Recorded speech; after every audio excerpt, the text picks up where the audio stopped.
নমস্কার।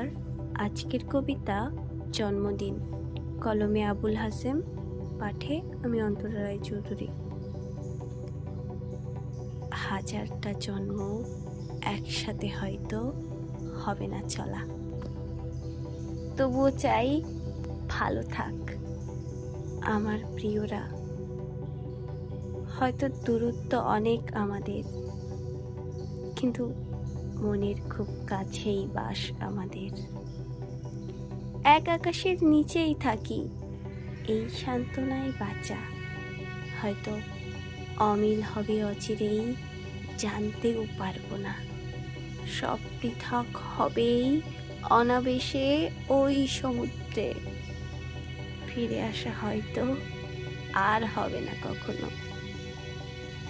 মনের হাজার মিল অপ্রতিদ্বন্দ্বিতায় ফিরে আসবে হয়তো এক স্রোতে। হাজার স্বপ্নের লক্ষ্য নিয়েই ফিরবে, হাজার জন্মদিনে নতুন করে সেজে উঠবে আবার।